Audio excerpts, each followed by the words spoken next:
Hujambo na karibu tena mtazamaji wa The World News katika kipindi hiki cha ulimwengu wa siasa. Naitwa Adam Hussein na bado tunakujuza mambo mengi ambayo yanajiri ulimwenguni, lakini ni jambo moja ambalo limewashtua wengi baada ya rais wa Marekani kudai kwamba ni mwanamume mmoja pekee ambaye hakuwahi kutokea alikuja kufanikisha kupinduliwa kwa Bashar al-Assad, na si mwingine ni Recep Tayyip Erdogan, rais wa Uturuki. Rais wa Marekani siku ya Jumatatu amekiri kusema kwamba Recep Tayyip Erdogan ndiye mwanamume alifanikisha kupindua serikali ya Syria chini ya utawala wa Bashar al-Assad na kutimiza jambo ambalo hakuna mtu aliyewahi kufanya katika miaka 2000. Mwishoni mwa Novemba mwaka 2024, vitengo vya upinzani vyenye silaha vilianzisha mashambulizi makubwa dhidi ya nyadhifa zinazoshikiliwa na vikosi vya serikali ya Syria katika majimbo ya Aleppo na Idlib na kuteka miji mikuu kadhaa.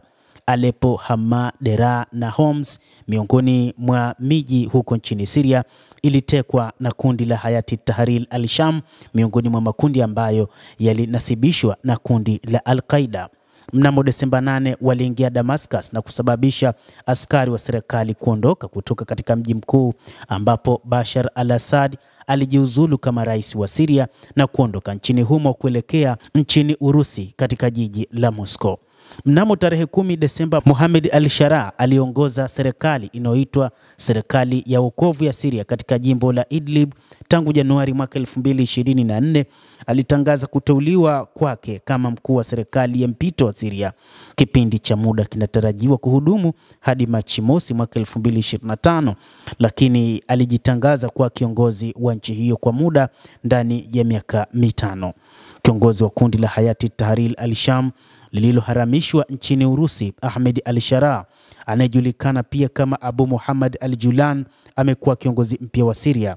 Mnamo Januari 29, mamlaka mpya ilitangaza kuwa al-Shara atahudumu kama rais wa Syria katika kipindi cha mpito. Hata hivyo, al-Shara ambaye rais wa Marekani Bwana Donald Trump anadai kwamba amepata mafanikio kupitia rais wa Uturuki Recep Tayyip Erdogan, amesema kwamba ameweza kufanikisha hilo kwa sababu tu ya kitu ambacho Bwana Erdogan amekifanya ndani ya Syria. Kadhalika, kumekuwa na tofauti kati ya Uturuki pamoja na Israel, ambapo Marekani pamoja na Israel na Uturuki zinaweza kufikia makubaliano kuhusu suala la Syria.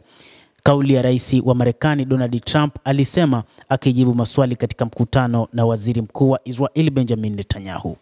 Anasema, tatizo lolote ulilo nalo na Uturuki nadhani tunaweza kulitatua mradi tu utakuwa na busara.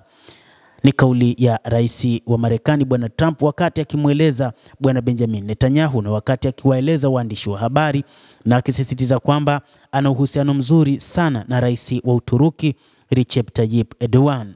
Rais huyo wa Marekani alibainisha kuwa wakati wa mazungumzo na mwenzake wa Uturuki alimpongeza kwa kuchukua Syria na kutimiza jambo ambalo hakuna mtu wala mwanamume aliyelifanya katika kipindi cha miaka 2000. Kutokana na tofauti kati ya Israel na Uturuki, rais wa Marekani Bwana Trump anasema ni wakati sahihi wa kuweza kutatua ugomvi huo. Moja kati ya mambo ambayo Uturuki haikuelewa ama haikuhitaji ni kuona namna ambavyo Israel inaendeleza kufanya mashambulizi katika maeneo mbalimbali huko katika maeneo ya Syria. Kadhalika, Israel inaiona Uturuki miongoni mwa nchi ambazo zimekuwa na uhasama na taifa hilo kwa muda mrefu.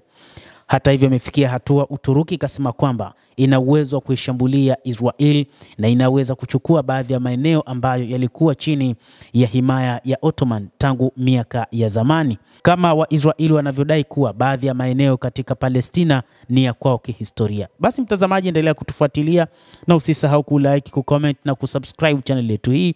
Mimi ni Adam Hussein, endelea kuwa nasi wakati wote.